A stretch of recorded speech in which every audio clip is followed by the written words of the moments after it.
Today's guest, Weston Themer, is the youngest of the three Themer boys, the sons of Don and Vivian Themer, who are now the namesake of the Themer Middle School. That is a new middle school on the south side of town. I graduated right in between Weston's two older brothers, Waylon and Will, in 1999, as well as had Mr. Themer as my 12th grade English professor and got one of his famous prophecies written about me. And he wasn't too far off. I think I am just over 300 pounds now. Weston has decided to run for mayor this year, and that's going to be one of the things I'm talking to him about. Why is he willing to do that, kind of what his ideas are, what being a mayor is going to be, and what he thinks he can bring to the table to help this growing city. I wanted to start with a story, story, because I know you go to Madres a lot. I do. Right? And that was where I first waited tables when I was 16. That was my first waiting table service industry job.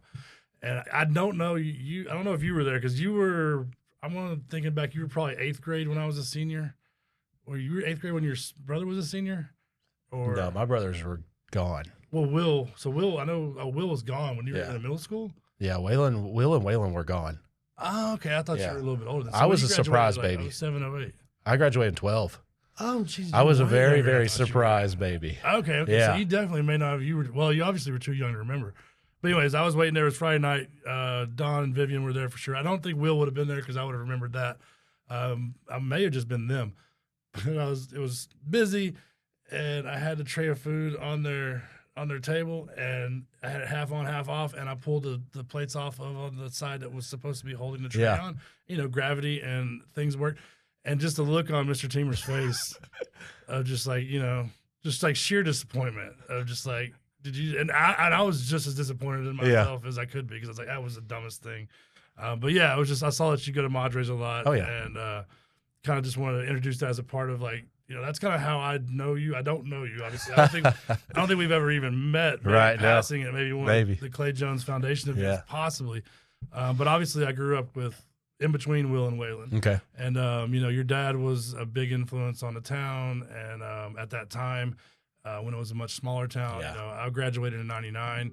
And we're going to put that on the political call. That's nice. That's pretty fun. Not for me. Not for him, obviously. You're not doing your robo-dialing anybody. No, I'm not. Like, Jesus Christ, how crazy does that get? But yeah, so when I left in 99, the town had just started to grow. Obviously, you kind of were here in middle school and high school then kind of through that first surge, I guess is what it would be called, when Windmill Farms came up and Travis Ranch came up. So you kind of got to experience that. One thing I would think was talking to your brothers, like what was the difference in your high school experience, do you think, as opposed to theirs? I mean, because there was a pretty big difference. Oh, yeah. 6 years there, I'm guessing. I would say my high school, when Waylon was there, he made it a point to be involved in everything. So, like, he didn't play football, but he made it a point to know basically everyone. So he had groups across the globe of high school. Mm-hmm. Will played sports, so he was in baseball, and he played basketball. So you have your own, like, cliques there. It's still cliquey. High school will always be cliquey. Right, of course. But I feel like when Waylon and Will were there, it was such a small town that everybody at the high school kind of knew everybody. You had families that knew everybody. And then when I got to high school, we were in the middle of the split. Mm-hmm. So I went to Forney High School, and North Forney went to Forney High School, and they split us already when we were in high school. So, in the same building, we were already split. 2 football teams.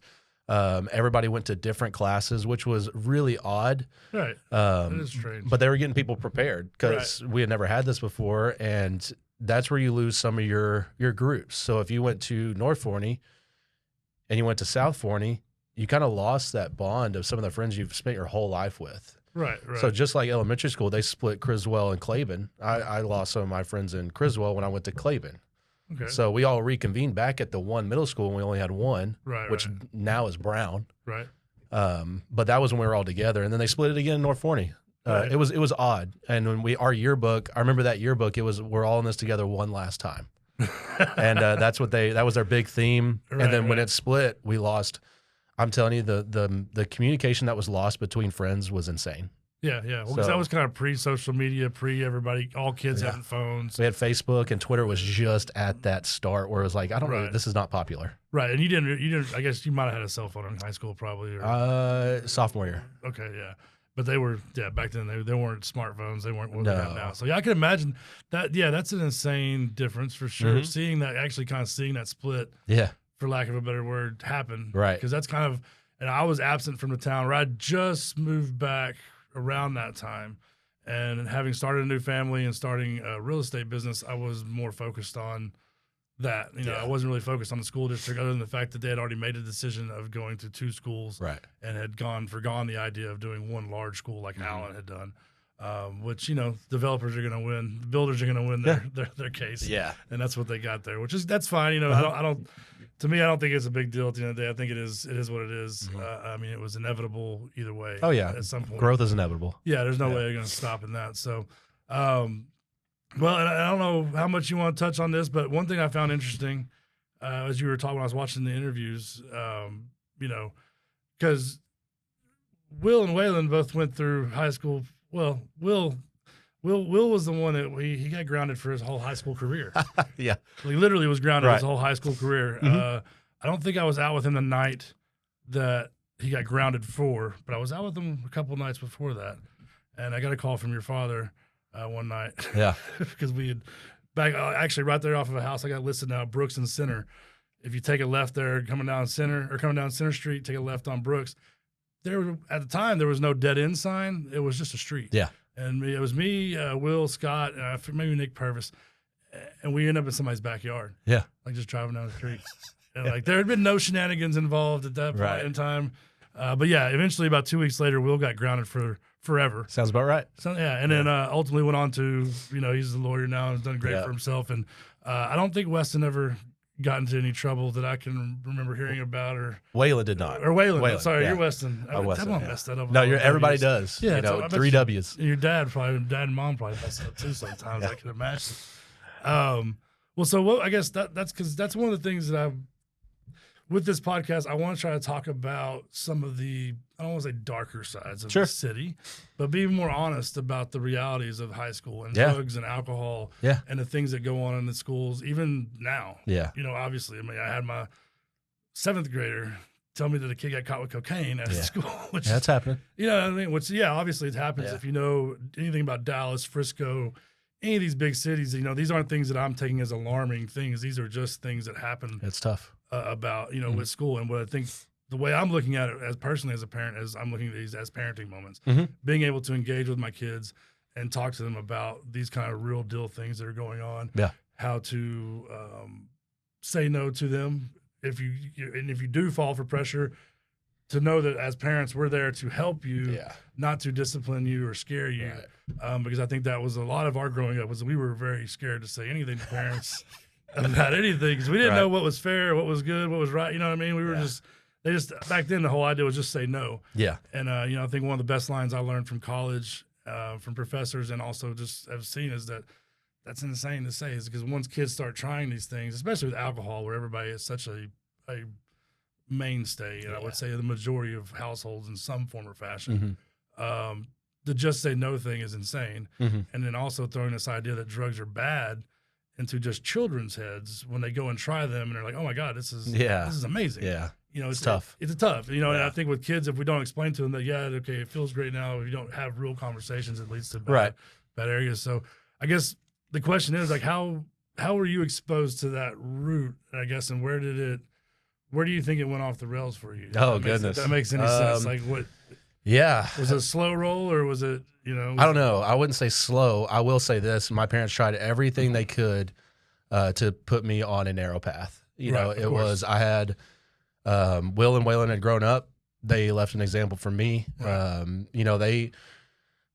God bless my mom and dad. They tried, but sometimes you got to learn your own way. And that's what I did. And they didn't know what was going on because I kept it very, very quiet. Right, and it wasn't happening in high school. Right. I didn't, I would go outside of the school to do things. Right. And the first day I had my license, I got grounded for my license. Okay. So when I first was able to drive, I went straight to a house I was not allowed to go to, and parents found out about it. Right. Yeah. And of course I was grounded. Yeah. Yeah. So, but you're going to find a way to get there. Yeah. You're going to find a way. For me, when I first started school, there was no social media. So when I was in elementary school and middle school, there wasn't much social media. That we had MySpace, I think. Top Friends were cool. Song was cool. Not much bullying on that. Like, there wasn't that. But I dealt with a lot of bullying from kindergarten, basically all the way through high school until I lost all my weight. Okay. I was a pretty hefty person. Pretty hefty. Didn't really take care of my diet. I played football. I loved football, so I was an offensive lineman, so you had to be big. Right. But it went through the whole high school with that. So that's what kind of led me on a different route. Then Wayland. Yeah, well, because that's the one thing that I did want to touch on a little bit maybe is that being kind of in the shadow, because of Weston, God damn, I was looking in your eyes and I said that's horrible. Waylon and Will, and having both of them had succeeded in their own ways. Coming up under them, and now that you mentioned it, I do kind of vaguely remembering. Okay, you were a chunkier kid, big boy, and bullying definitely. I can only imagine it definitely wasn't any better. No, and it was tough. For a long time, I felt like I shouldn't have been there, like, as far as a family member. So like what I was doing for my reputation, I shouldn't have been a teamer. Like when you grow up with mom and dad, and when you grow up with Waylon and Will, and they're pretty much your heroes, you're like, okay, now I'm the villain. And you have to, you just don't want to be a part of it. You don't want their reputation to hurt because of something the choices you've made. Of course. Growing up and being an adult now, I wouldn't have it any other way. Like, I love my family. I love my mom and dad, and I've had to rebuild my own reputation privately. Right. When it comes to that part of my life, and I have. So it just took time. I had to mature, and I wasn't mature when I ventured out. I was just under a lot of peer pressure, and it started. Did you go to college right out of high school? Where did you go? Graduated at UNT. Okay, so you went to North Texas as well. All right. Yeah, followed the exact same footsteps. Yeah, all right, awesome. But my first touch of anything was the 7th grade. Okay, yeah. So we were able to hide stuff, and it just kind of progressed from there. So you get sit down a path, and I will say I got caught, but you can't hide. You can hide it. You can hide a lot of stuff, and you can hide things behind closed doors. And then when I went to college, everything got really hidden. Yeah. And further away, easier to be detached. And that's when I got I definitely had my issues in college, and especially with drinking. It's college town. Fry Street's there. Yeah, Denton is a nexus. It's easy to go. I lived right next to it. I was on Greek Row. I could walk there. Right. Did you do the fraternity thing? Yeah. Okay. I joined a fraternity. And I will say, with as much flack as fraternities get, if I wouldn't have joined that fraternity, I probably would have been dead. Right. So like they matured me and got me into more of a volunteer gig with certain things we were doing, certain charities we were helping out. Now, I'm not going to shy away and say we didn't enjoy like college. Right. But But they pretty much set me down and said, hey, if you don't grow up, you're not going to be a part of this group. Right. So I had to mature, but I was still getting involved in things, Yeah, of course. But going back to high school, it's with the friend group I had, or the people I knew, the people my parents knew, I had to hide it from everyone. Like, and it just wasn't easy. Yeah. And I don't think people knew until I kind of became public with what I was going through. I don't think people knew what was going on. Yeah. I just kept it really behind closed doors, and the people that knew were the people I was just doing it with. Right. Hanging out and partying with. And it led to depression. It led to anxiety. It led to all that. So anything that you can imagine it led to, and luckily, there's someone that's always watching, and especially with me and my faith, I was saved, and and I grew up a Christian. I grew up in a church, and he's always there. Even when I didn't want him to be there. So like he saved me multiple times. Yeah. And now I'm here, and we're rolling on 10 years of clean living. Nice.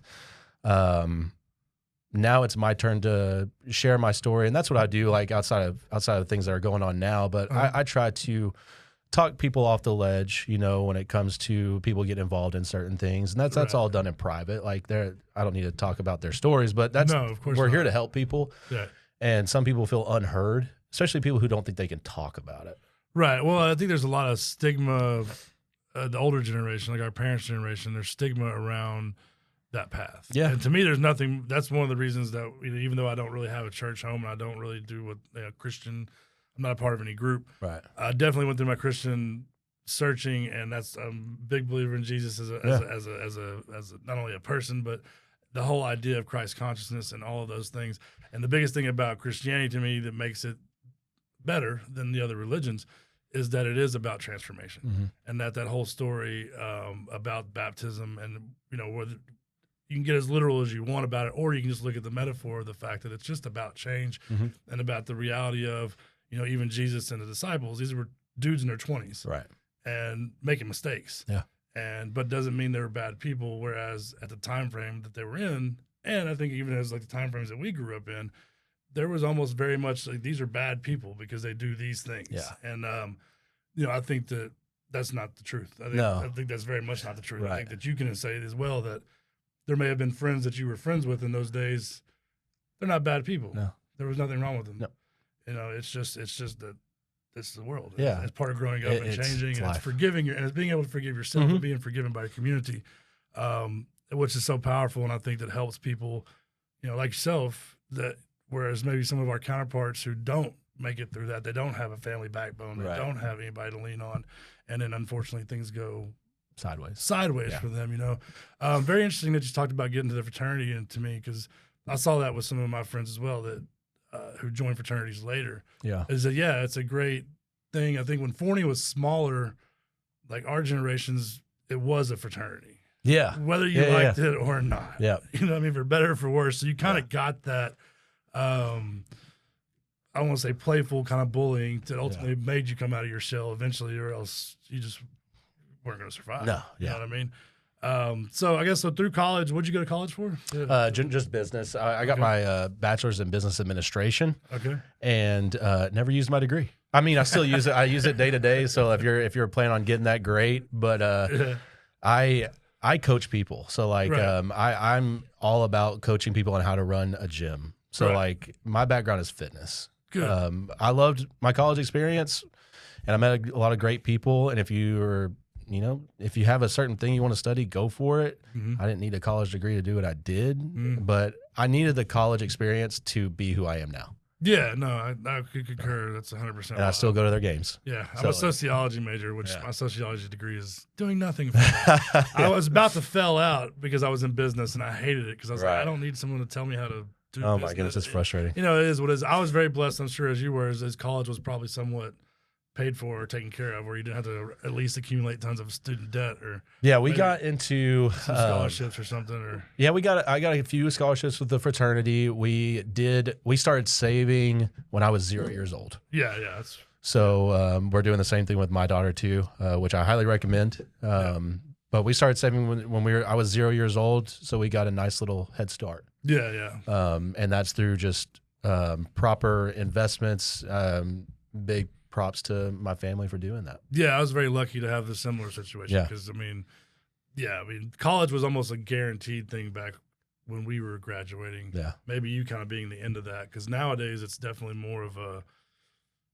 Yeah, I don't know. My daughter's graduating right now, and she doesn't know what she wants to do. It would be kind of taking on debt. Yeah, I just told her that. Well, if you don't know what you want to do, I can't tell you to go sign off on a bunch of debt. Right. You know what I mean? And it's just insane to think, because the world's rapidly changing right now so fast that it's hard to say that that's something, unless I want to be a doctor. I want to be a lawyer.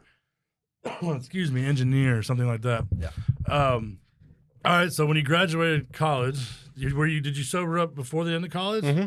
Okay, so it was in your junior year? Going into senior year. Okay. Yeah. So which fraternity were you part of? Phi Gamma Delta. So Fiji. They are no longer a chapter at UNT. Okay. Better for there was a few that lost things happen their way. Yeah. But I still contact some of my brothers, some of my pledge brothers I still are in contact with. Mm-hmm. And it's still, if a brother called me, I'd answer. Right.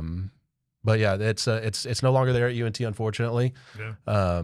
But for me, I've got nothing but positive things to say about it. And I strongly recommend, if you are lost at college, join a group, whether it be Greek or just some group, get involved. Yeah. I wouldn't have the knowledge I have or I wouldn't have the help I had in college without my brothers. Right. And I also wouldn't be able to survive some things without my brothers. Without so help, yeah. I got clean. I cleaned myself up. I lived in a house with my fraternity brothers towards the end, and went to high school with one of them. We grew up together, and he basically told me, "You need to either clean up or get out." Like, he was like, "I'm cool with the like, you know, people drink." Like, he's like, "I'm cool with that once in a while, but it's time to I don't want you here anymore." Right. And I was like, okay. And it's not pleasant. no. And there's more details you can go into with that day. I remember the day like it was yesterday. Like, he was like, you need to get out of this house, or you need to fix some things. And he witnessed a few things that I had done to myself that he was just like, I can't do this anymore, man. Like, I can't watch a friend and a brother just do this to himself, because you're going to die. Yeah. I was like, I was so like fuzzy headed. I was like, yeah, okay, whatever. Right. Probably upset with them initially. Oh yeah, very defensive. Yeah, I understood though. I was like, okay, well, then I guess you'll kick me out because I'm not going to stop.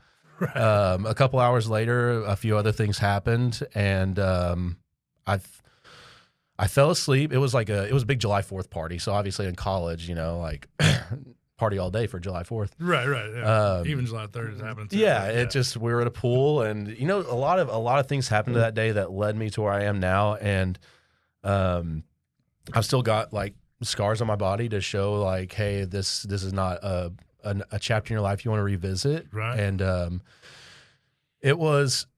wouldn't have been around me. Like, I was fun to party with, like, in the middle of the day, but when things started wearing off, you know, I wasn't the best. I wanted to keep going. Did you go black? Were you one of those ones that went blackout? Okay, all right. Yeah. You know, but yeah, that's the day. It was July 4th, 10 years ago. I woke up and I called, or I texted Will. Mm-hmm. He didn't know what was going on. Right. But I texted him and kind of told him about some things that were going on. And that was the gist of it. I didn't go into detail of what was happening. Right. After that, I just fell back asleep. I woke up the next day and took a big look in the mirror and was like, I gotta figure things out. Because I was like kind of like sobering up. And if you go through your phone from the night before, you're like, oh my God, you know. And we didn't have to deal with that, thankfully, too, or as much. Yeah. You know, everything was on text messages. We had Twitter. Twitter was at top peak and you know, things were out there. Yeah. And I was like, I gotta clean myself up. I gotta figure things out. I'm about to flunk out of college, right? And it's my senior year. Worst time to do that. Worst time. And I ended up. A lot of people helped my life at that point. I ended up cleaning up. Didn't think I was going to last long. I told my roommate, I was like, all right, I'm going to do it for a month. And then I'm going to go, you know, I'll be able to calm down a little bit. So I was planning already like going to the bar a month later. I was like, I can't wait to have that margarita. Yeah. Luckily, I had a manager at Discount Tire. Discount Tire in Corinth, his name is Marshall Tidwell. Mm-hmm. He was like a second father. Okay. You know, he knew what was going on, and he wouldn't let me quit. Like, he wouldn't let me. I tried to quit. I was like, I'm not useful here. And he was like, no, we'll figure things out. And he kept me under his wing, and that became my career for about 6 years. Okay. He trained me, and I've had a lot of great managers outside of him, but he was a very, very huge part of helping save my life. Right. Because my parents didn't know. Well, okay. I didn't tell them. You didn't tell them any of this. They knew I was like, they knew I enjoyed. Well, and I get why you wouldn't tell them. I totally understand Yeah. When they had their ideas, well, because not to, I mean, I know Mr. Themer enjoys a beverage, and that's fine, and Will, you know what I mean? Yeah. And it wasn't a thing, right? And I can't imagine them having. I don't know. I mean, I don't know. I just can't imagine them ever having an issue with it, I guess. Not if you're doing like once in a while, like, like a weekend at Madres, right? You know? That's what I'm saying. Yeah, but to the extent it was basically like, I could imagine how disappointed they would have been. Right. They would have tried to help and things, but like looking at their faces of disappointment, I couldn't handle that. Right. So like, I'll just keep it a secret. When I would show up to visit, like, because I still lived in Forney and I was still going to college, like, I would show up, go back to school, show up, go back to school, you know, like. Okay. And it was just like, I would leave for a few days to stay at the house and then visit them. Like, It was weird. College is weird when you're like you're renting a home, but you're still living in Forney. So it's like it's a 45-minute drive or 50 depending on it's the not traffic. it's not that far. Yeah. No, but they would always ask me like, "Hey, what's all this on your like arm, or like what's all this like? What is this on your like chest and all this?" I was like, "I just got work, you know, and something happened at work, no big deal." Because I wouldn't do anything at Forney, like when we go to Outlaws. Yeah. You wouldn't tie it on like you did. Not as hardcore, Right. but I would find my usual haunts, Right. and they didn't know. So how were they going to help? Right. Of course. When I finally told my mom, and she had no idea. So and it broke her heart. after you'd been sober, I guess. Well, right. Yeah. All right. I was like, I told her at the beginning, I was like, "Hey, I'm getting cleaned up. This is what's been going on, and this is that." Right. Well, as a parent, I mean, it probably kind of sucks too because you're like, I didn't know. Yeah. You know what I mean? Because because I went through a similar situation, and you don't. I don't know.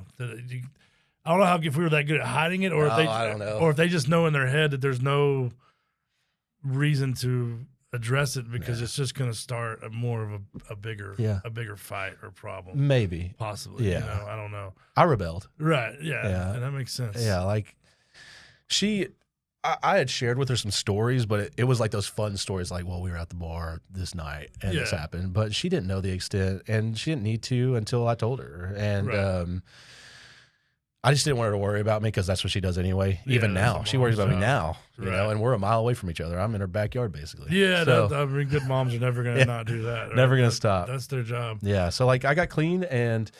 So let me ask you, did you, as far as your weight loss journey, because it seems like two kind of things going on here. Yeah. Right?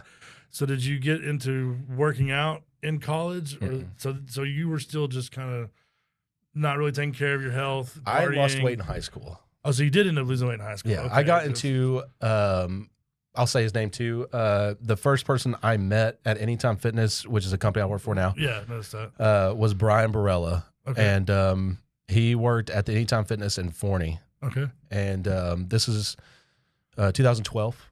So he was super nice, very welcoming. Anytime Fitness in Forney at that time was everything. Like they were a lifeline for me at that hard time in high school, and Anytime Fitness became a lifeline for me until I started our own gym in Forney. Right. So he got me started on just coming to the gym. He worked there Monday through Friday, I believe. Okay. And he became my boss in 2021, like when I worked for Anytime with that company. So with the ownership group of that Anytime Fitness, he became my boss. Right. So that's where my weight loss started, was in high school, but I wasn't very smart about it. Right. So right. Shortcuts. Oh my gosh. Like I wouldn't eat. Yeah. Like I just wouldn't eat. I'd work out 3 hours a day and wouldn't eat. Yeah. But you can pull off when you're 17, 18 years old. Yeah. So I lost a lot of weight very quick. Right. And then the second I started eating again, you could see like my face started getting bigger. I started putting it on more. Right. Started drinking a little bit more. Right. And then I didn't get back into like knowledgeable fitness until I got sober. Okay. Yeah. Awesome. So I was still working out like a frat bro workout. Right. But not like you obviously have for the past 10 years. Right. Yeah. So it's been a lot different. Nice. A lot different. Well, it's nice to see that you're in shape and selling out fitness. Trying. Yeah. Right. Well, because I mean, when I first went to the gym, I just got back in about 7-8 months ago, and I've went a couple times over the past 20 years. And I remember the last time I went, the guy that I went in, the sales guy, he was fatter than me. I was just sitting there like, what the hell? Yeah. How does this work? Like, it's you weird. can't be here. This is like a Baptist at a bar. It's not, you can't. Oh, goodness. I know that story. You can't run this one. Like, that doesn't seem to work. Okay, so you graduated, you worked for Discount Tower for some time, and it sounds like you got into Anytime Fitness. When did you move back to Forney, I guess? And like I was always in Forney, but like I don't know. I to be honest, I lived never really left, I guess. Never. No, I did. So like I went to when I first went to college. I told Mom, I was like, I'm never coming back. Never coming back. And then I was back in 3 weeks. Yeah. So it's just like college hits you so hard, and you're like, you think you can do everything, but then when you get into classes and you realize how hard it is, and your parents aren't there anymore. Yeah. You're like, well, you have no accountability. No. Well, you start really, yeah. So that's definitely the hardest part of college. I came back. I was like, I want to visit, and then like my first 6 months, I was like, I'm going to join the Marines. I don't want to do this anymore. And Mom cried. Talked you out of it. She's like, please don't. Yeah. It's not anything against that. It was just like she just didn't want to see her 18-year-old go do that. And because my grandpa served, Papa served, a lot of my family members served, and she was like, just try it out, keep going, and then if it's not there after the year, then think about it. Yeah. Okay. Well, they served, so theoretically you didn't have to. Yeah, that's the whole thing. That's Mom, what they said. Yeah. So she was just trying so hard. She was like, just give it another shot. But yeah, I never really planted roots anywhere but Forney. Right. UNT or Denton was just a visitation. Yeah. That's and what it was for me too. It was just I was there for college. Right. And it's just I've never really tried to plant roots anywhere. We tried to plant roots in Canton for 11 months. Okay. So your wife now, how long ago been married? 6 years. Okay, and you just had a baby. Mm-hmm. Okay, awesome. Congratulations on that. Being a parent is one of the most insane journey you're going to go on out of all of them. Yeah, I promise.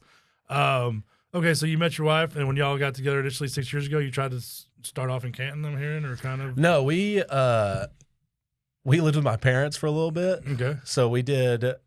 Basically, I've spent 2 years living in a residence outside of Forney, and it was Canton, and then we tried Rowlett for like 8 months. Okay. And it just didn't really sit. No, it was during COVID. Like we got married, and then 2020 happened, and we couldn't go anywhere. And I was like, okay, we got to go back to Forney because like we can't leave this apartment. I was working at Discount, so that's the only way I could leave. Basically, like it was all shut down, and I would go to work and then come back to Rowlett. And I remember having like this huge breakdown. And I was like, "This is we got to go back to my parents." And God bless her. We spent a year in my parents' home because we couldn't afford. I had just left Discount Tire. Right. To help the gym that I owned for a little bit. Okay. And I was like, we can't afford anywhere. So Mom and Dad, thank God, was like, y'all are good. Always open arms. Yeah, that's the best. Yeah, they've been great. And we went back there. So her and my mom's relationship and my dad's, like, they're really good. Like, it's a really close relationship. We couldn't have done it without that. Right. But they've been very helpful in our journey. Yeah. But then we tried Canton. After things were smoothed out, we were making a little bit more money. We tried Canton. Yeah. Just to kind of calm down a little bit, go quieter. Yeah, and I think that's where Clay Berry is right now. He said he might come on and do the show with me at some point in time. I think he made it out there. Yeah, Canton's quiet. Yeah, very quiet. Yeah, it just wasn't for us. Yeah, a little too quiet. It was quiet. I think it would have been different if we were plugged in. Like if it was like Forney 2.0, we were plugged in and we knew everything and there was a Madres and all that stuff, but it just wasn't that. Yeah, it's not the same feel. We were coming to Forney all the time. Right. I was like, oh my gosh, we're wasting so much gas. I was like, we just pretty much sleep here, and that caused a riff, and we found ourselves coming back here. Nice. So get back here. I guess what has inspired you to do this mayoral thing? Like what about, I guess, what you've seen happen, or what's kind of made you think that this is a position for you, something that you want to dip your toes into? Well, it wasn't really planned, like I had someone reach out and ask, have you ever thought about it? And I was like, not really. Sounds like a tough gig, and it sounds like a pretty thankless job, like jobs you get paid for. It sounds like a thankless title, like you're going to get criticized no matter what. Yes, 100%. I haven't thought about it, prayed about it, after that conversation. And I told them, and just like I told my wife when we were buying our house, I was like, okay, I'm about to get really involved. Like, you thought we were involved before, but I'm about to get really involved. This is before the mayor. I was like, now we're about to get really involved. It's just moving back here. Yeah, like it was like we now own our house. We don't live with my parents anymore. Right. I'm older because I've always lived in that house with my parents. Right. Or rented. Are they still out on one of the circles? Okay. I forget which one, but yeah. Yeah, they're on Windy, off Windy. Yeah, so I was like, we've always lived here. This has been my forever home, and now it's time for, like, sometimes you got to grow up and get out of your parents' house. Yeah, of course. And when we were coming back from Canton, I was like, okay, this 11 months here in Canton has made me realize, like, we're about to get super involved here. I don't know what that may come, but I was like, are you okay with that? Right, of course. And this is when Teamer was opening. Right, yeah. And she was like, oh, yeah. She's like, at first, when I first met your family, it was kind of overwhelming. Yeah. You know, I didn't, how close y'all were and what y'all did together. And like when you would go to certain places in Forney, how you knew the people. I was like, well, 30 years here. I was like, what do you want? Well, a lot of times they know more about you than you know they know about you. And It's just odd, you know. Strange, yeah. And I was like, okay. And she was supportive, and that was it. So like when I told her about the mayor, she was like, yeah, I support it. She was like, are you sure you want to do it? I was like, yeah, I think I can do it. And it was kind of just talked about.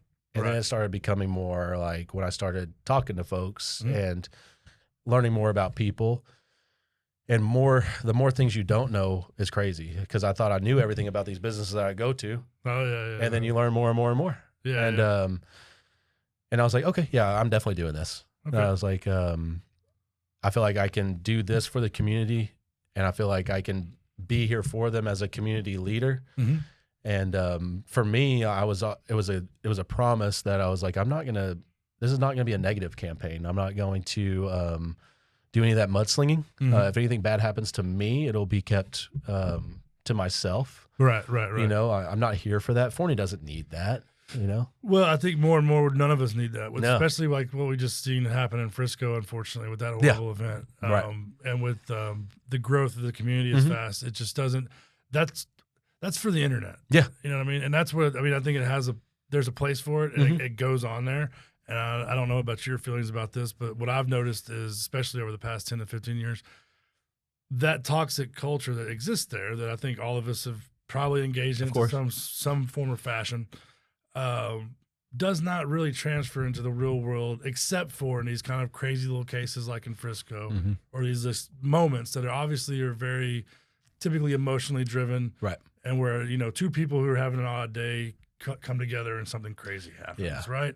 So that makes a lot of sense as far as, you know, I guess why you kind of want to get into it to an extent, just because, but not being negative about it, I guess. Yeah. Because we go there, because that's what I kind of blew my mind there for a second. Because when I got back here in 2012 is kind of when I was hitting my stride in business, and I thought about getting involved, and it was so negative. Right. And everything was mudslinging.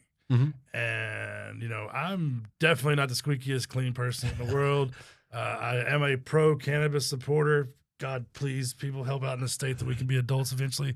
And I was really scared of that, to be quite honest. You know, nowadays I wouldn't care less because things have changed so much. Yeah. But back then, being early, you know, having a new family and stuff, it kept me definitely on the sidelines. Yeah. And not wanting to get super involved. Right.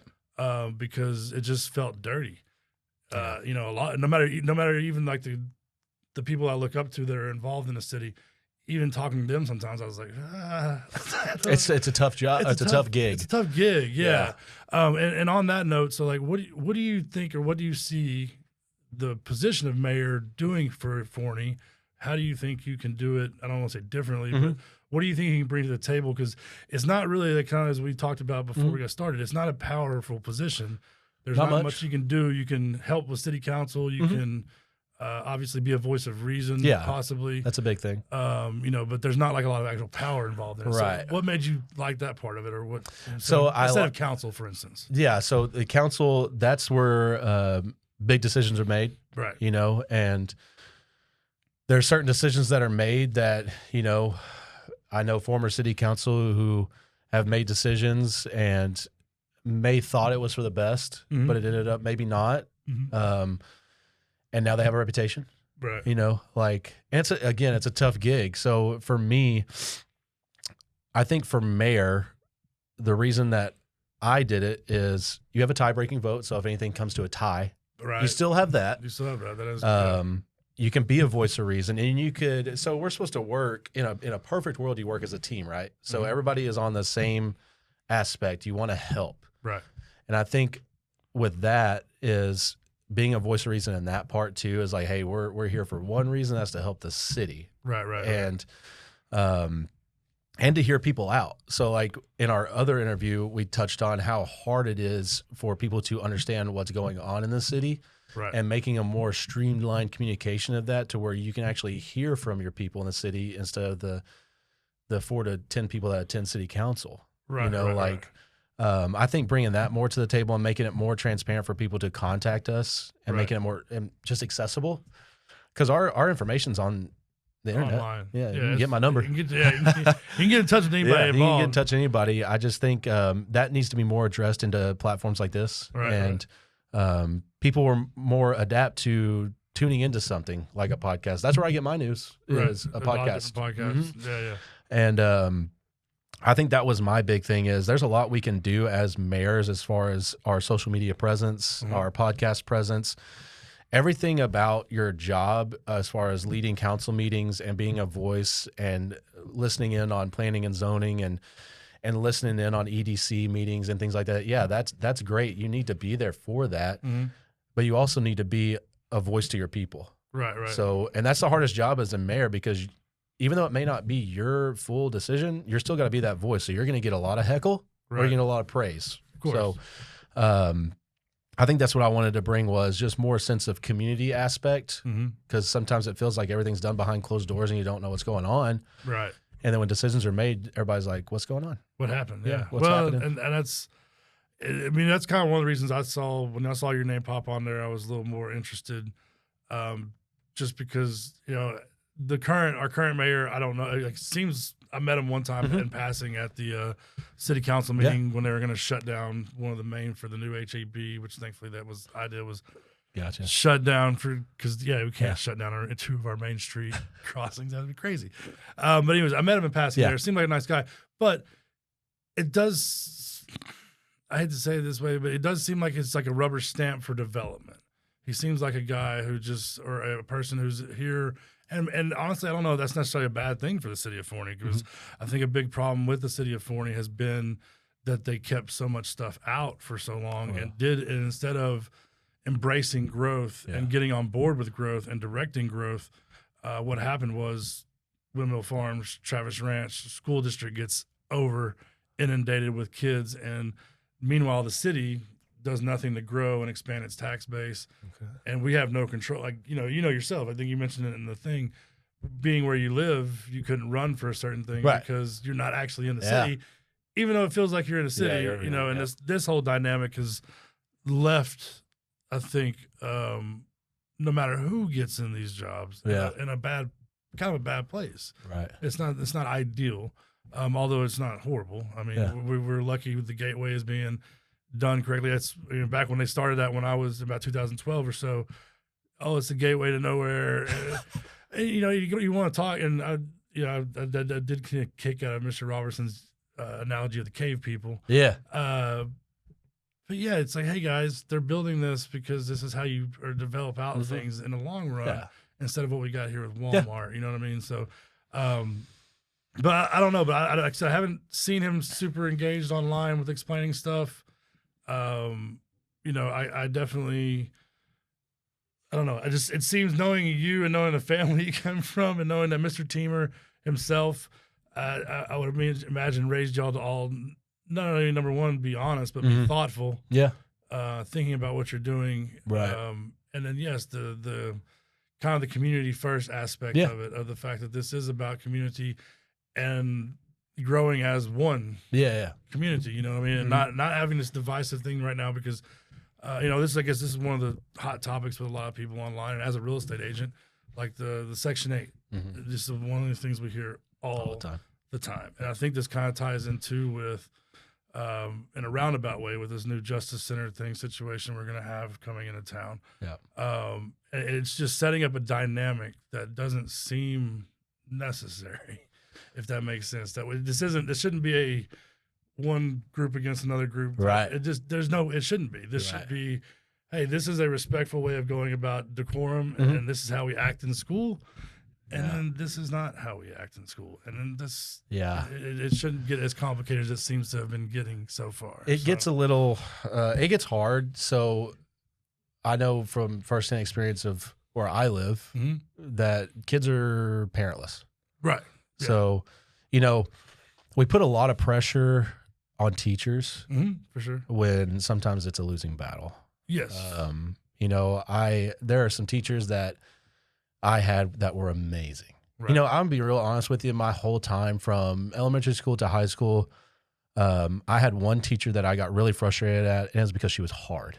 You know, like right, 'cause she was actually challenging. she was challenging, and I was in 9th grade. So like Right. going back on it now, you know, I had really good teachers. I was very blessed for 18 years of good teaching. Right, yeah. And then my parents were teachers. course. So like there's a little bias there for me when it comes to when it comes to teacher. Yeah. Yeah, because they work hard. You know, my dad was up countless nights grading papers. He was doing summer school. Same thing with my mom, and those folks work hard. Sometimes when parents aren't present or there's only one parent present, the child turns to certain things, and it's hard for you to get the child under control. Yes. Based on statistics and based on any report you pull. Yeah. So with Forney growing and Forney constantly growing, you're going to have situations like that. Yeah. You know, you're going to have situations where there's one parent in the household or no parents really present, which goes back to there are multiple businesses that I've met over this time that do mentoring.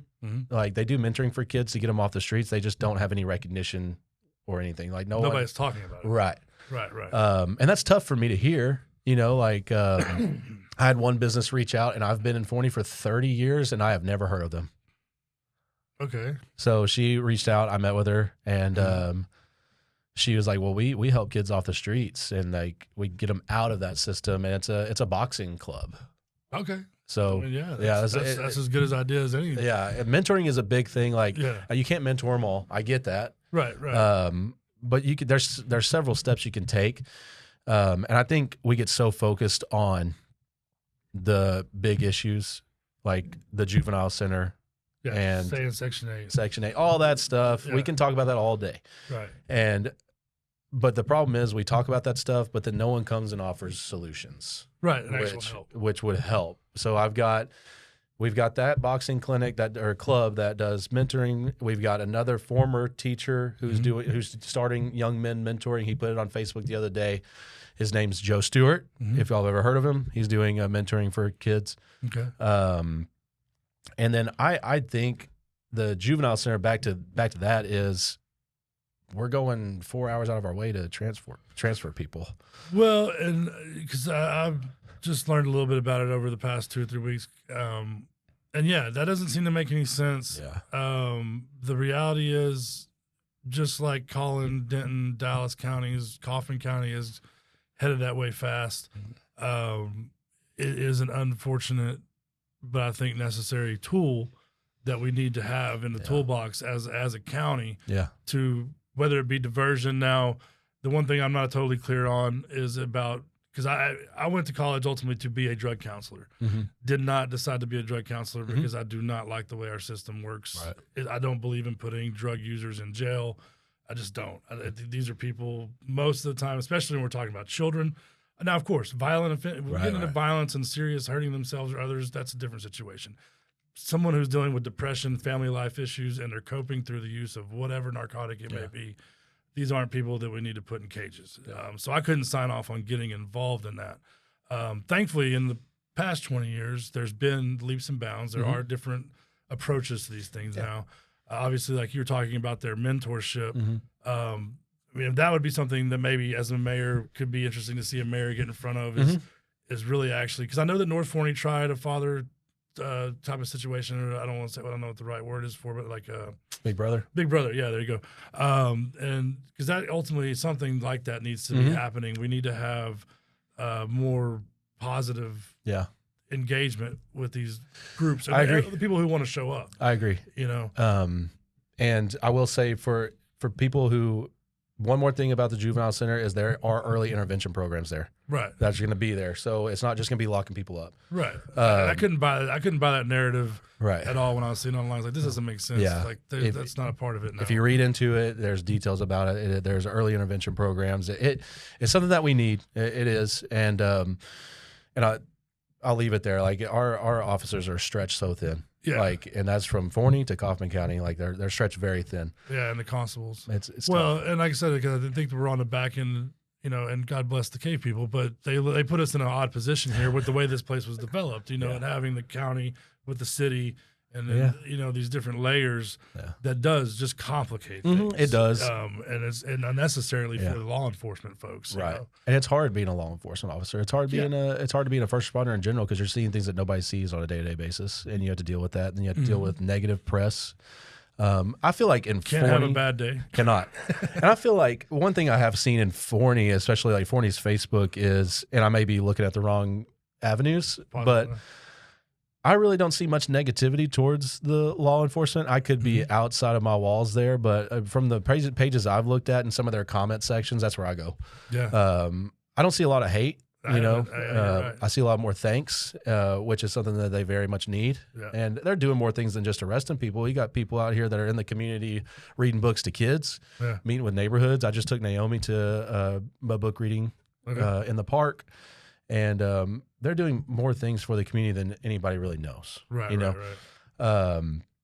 The mentoring stuff, like as a city leader, not just as a mayor, but as a city leader or someone that represents a big part of the city, do you know Tony Jackson? Remember him? Yeah. So like someone like Tony Jackson, when he speaks, it's powerful. Right. When a mayor speaks, it's powerful. Right. Like having that presence at a club like Forney Boxing Club or something with Mr. Stewart or anything that someone's trying to get a mentorship program started, having a city leader there is a big deal. Of course.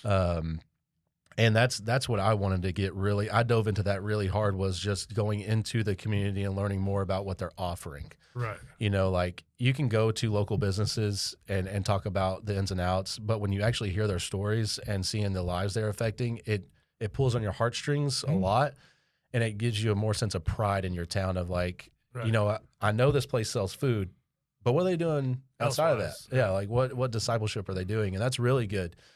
A lot of people are doing a lot of things that no one really knows about. Well, I would argue that that's what this country really is. I think the social media over the past 20 years has tried to pit us against each other. Oh yeah. Using issues that are unsolvable, Yeah. humane issues based in humanity that have nothing to do with any of us, that we all deal with, whether we're here or in another country. And they've done so very well. Oh yeah. And they've done it to a point. But like I said, when you go out into the real world, there's every day people of all different creeds, colors, religions, everything are working together and whatever their job is. And as well as, like you said, finding, and that's one thing I applaud you on, finding these, going out and looking at these resources. What are we doing to help kind of this new population that's moving into town, or because of the growth of the town? Because that's what we want to be, especially as a town, for the majority that would hold itself up as a Christian town. We do need to be embracing and helpful and not hateful or arrogant or ignorant towards the realities of these things. Because I've had to learn a lot about Section 8 in the past 2 to 3 years because of being in real estate. And it's the same as anything else. Yeah. 90% are doing the best they can with what they can, and 10% make it hell. Yeah. I totally. You just can't focus on the 10%, Right. And realize, and unfortunately, they're going to be the ones that get the press. So it's good to hear you say that you would be focusing on trying to figure out some mentoring things, because I think that really is one of the things that it does sound like as a mayor, you could actually have some power and influencing and pushing to the forefront, maybe. Yeah, I think that there's a lot of. I was told, the more you put in, the more you'll get. So the more that you go into people's businesses, the more you go into people's homes, the more you learn about your people, the more you're going to get. So if you just kind of stay back and not do anything, you're not going to get much out of your city. Right.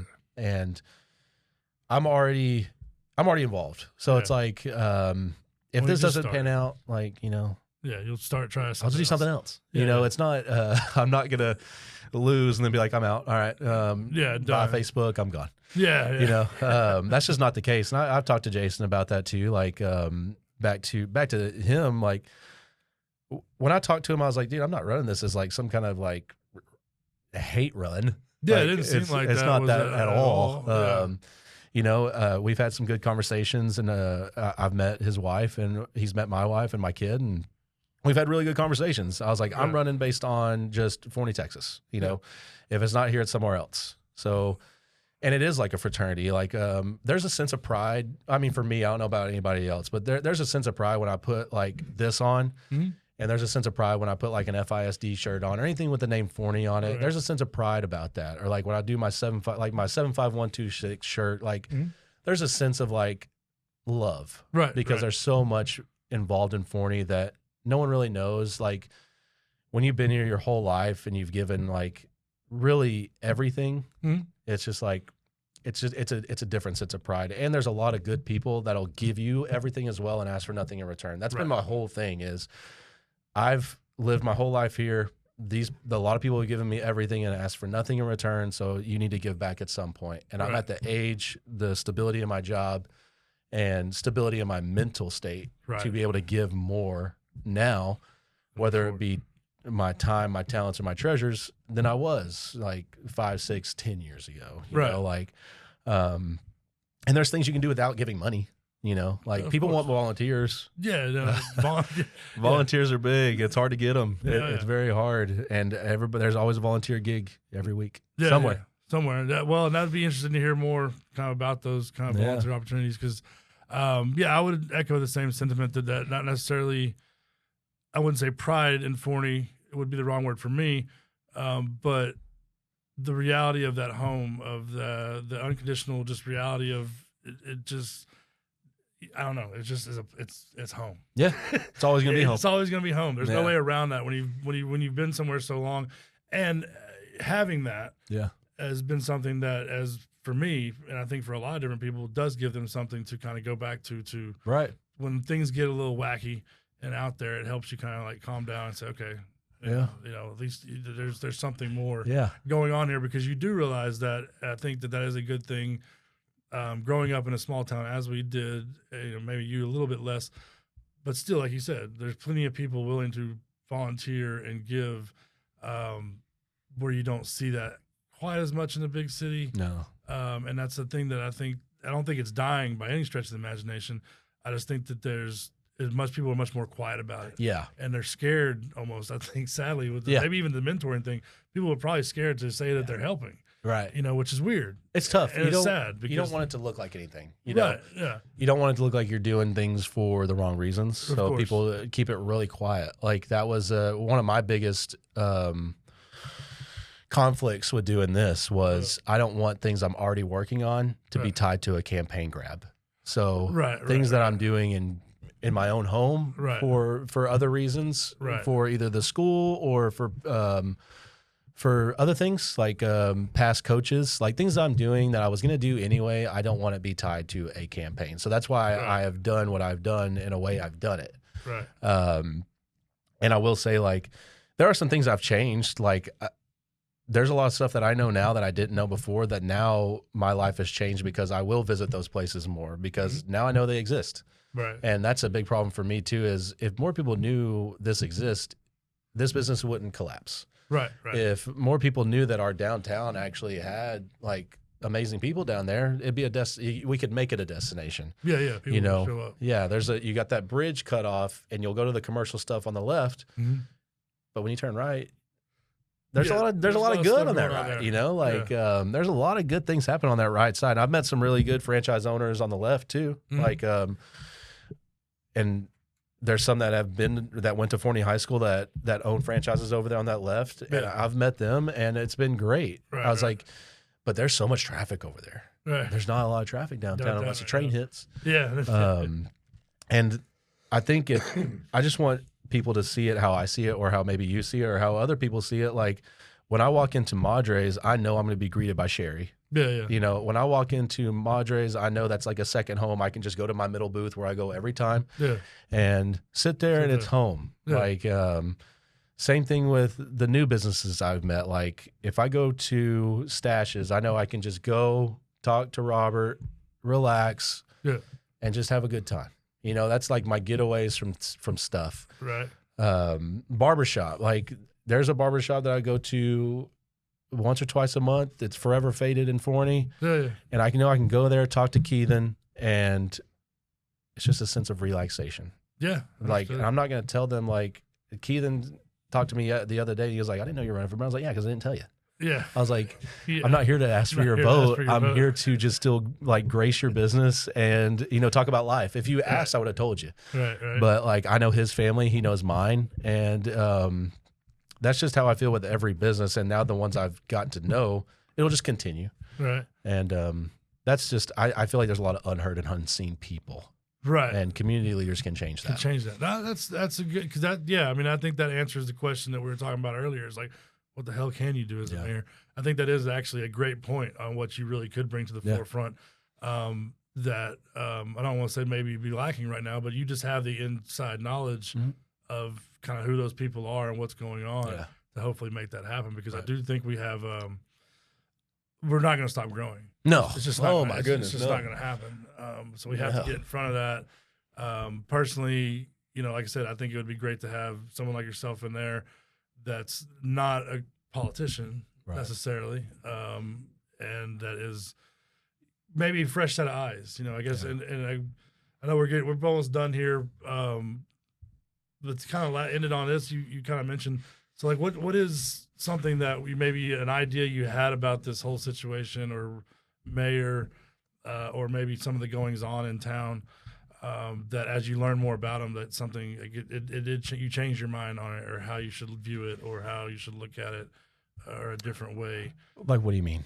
I mean, well, I guess just learning about the Justice Center, for instance. Like any of these things that you've learned more and more about the actual thing. Was there any topic like that you were against something, and then kind of there were topics that I had no knowledge of until I got involved in the city work. Right. I thought there were certain things happening in our city that weren't. That's from Facebook. Right. Okay. So you get a lot of your if you're not involved in the city work and you're involved in Facebook, you think you know everything. So big delusion. Yeah, and I would look at some things on Facebook. I was like, is that accurate? And then I come to find out that's not. What the main thing I've learned is there's certain things that we can do. There's certain things that city leaders can do on a regular basis. There's certain things that we can't do on a regular basis, and we can communicate that with folks. I think people just don't know. Right. So like sometimes folks feel like they're not being told the full story, and sometimes it may be true. Like, I just can't tell you. Right. Because there are big, when it comes to like Costco moving here or some big development deal with the stars thing that people are talking about. Yeah. There are obviously NDAs and things that are signed. That I can't speak on it. You can't speak on it. Yeah. And sometimes it falls during certain seasons of life. And there are things that I was like, why can't we just talk about it? Right. And I've learned that, there's legal reasons why we can't do it. Right. And that's been verified by people that need to verify it. I was just asked. I was like, I contacted a lawyer, and I was like, hey, what can cities disclose? This is before like I went into like the campaign and things like that. Like I asked, what are things that we can talk about, you know? And he was like, well, you can talk about a lot, but what people don't know is there's certain things that may look like it's just for attention, but there's certain things you can't go into detail with, and people need to understand that more too. It's you can't just be free, right? But there are a lot of things that you can communicate with that'll alleviate some of that stress of not knowing. Right. So, like for me, it's just being open about where money's spent, like very open of how I spent my money as far as the campaign, and the only thing I refused to be open about was negativity. Right. So you can choose to do that. Yeah, of course. But that's one hard thing I learned was the more you feel like you're trying to help, the more things get thrown at you. Oh, yeah. So like there were times I'd get home and I was just like, Katie, what's going on? Yeah. Yeah. And I was just like, I feel like I'm just trying to help, and I'm getting to know these folks. And then it was just like one week it was one thing after another of like negativity or bad news or something. And I was like, why? Yeah. But it blew over. And I think that's one thing that has been a very eye-opening thing is no matter how much you try to help and no matter how positive you try to make something, there's always going to be some negativity, especially in politics. Even if you don't want to be a politician. Even if you don't want to be a politician, and 100% in politics, because especially nowadays with the social media age, that's just going to be unfortunate to the way it goes. Well, I definitely applaud you on, obviously, excuse me, seemingly being a part of keeping this whole mayoral thing much more clean and, and above board. Doesn't seem like there's been any mudslinging. No. Not that I've seen around. I know that back when I was, like I said, 2012, that kind of time frame when I was looking, the back and forth was just abysmal. Yeah. Between the candidates, and we got to get out of this mindset that just because we may not see eye to eye on some things, that we're enemies. Yeah, no, that's insane. We should be a community. We should be a community. Yeah. I will say very, very openly that Jason nor myself have said anything wrong or bad about each other. We have had cordial conversations. Yeah. There's been no cross posting of mudslinging or anything like that. Yeah. And that's how it should be. It shouldn't be like that stuff. I feel like it's for Washington, not for a local town. Yeah, that's kind of for sure. So I mean, I learned that lesson I think back in 2012-14 about and also getting involved and even talking about national politics doesn't matter. No, it's a rat wheel that does nothing for anybody. And on a local level, yes, we're doing ourselves and the community a disservice by being negative and trying to turn the other person into anything that they're not. So and there's no point. There's just not. And obviously Jason is a qualified candidate to do the job, by far, as well as you are. And I'm assuming the other two, I think there's one other guy, two guys. Oh, for mayor? For mayor? It'll be Jason, myself, and Kaz Tankersley. Oh, yeah. Yes, sir. So, well, like I say, good luck to you. Thank you. I mean, I'd love to see a teamer in office. I think that would be quite interesting. Yeah. Just because, like I said, the biggest thing for me is knowing Don and Vivian and knowing your brothers and just knowing all around the way the family dynamic is that, it's actual family. Yeah. You know what I mean? And that's kind of what this town really is about. And I think all small towns across this nation are about. What most of us come here to do is to raise our kids, do it the way we want to, try to keep it as peaceful as possible, have a good time when we can. And and that's it. And try to stay away from that drama and negativity. I agree. And my parents have done a really good job of doing that. They've had to coach me to stay away from it. Oh, yeah. So is Katie. God bless her. She's very anti-negative. Yeah. So she's like, don't even do it. Because, social media gets really hot. Oh, it's an insane waste of time. Yeah, it is. It is. And we've met some really great people over the past 4 to 5 months and people that I will still have relationships with post May 3rd. So nice. I've been blessed with a lot of avenues outside of this when it comes to mentorship and volunteerism. And that was my whole point. Right. Well, so hopefully we'll see. I mean, obviously, hopefully you win.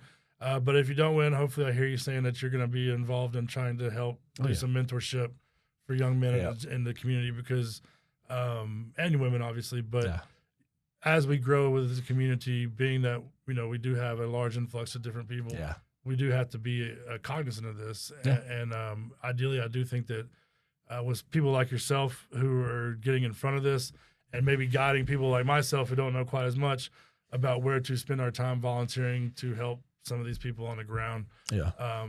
And even though the negativity, maybe the things that people see, that we can all know that on the underground, there's actually people getting help. Oh, yeah. There's kids that are finding an actual mentor because a lot of those kids, they're just hurting. They're sad. They need help. They need help. And I think that those of us who've had constructive parenting can do our best to try to help them if we can. So, I needed help at some point. We all need help. And you mentioned it earlier about the thing about the discount tire. And as men, I think it's one of the coolest things that we've seen over the past generation is men being able to mentor men. Yeah.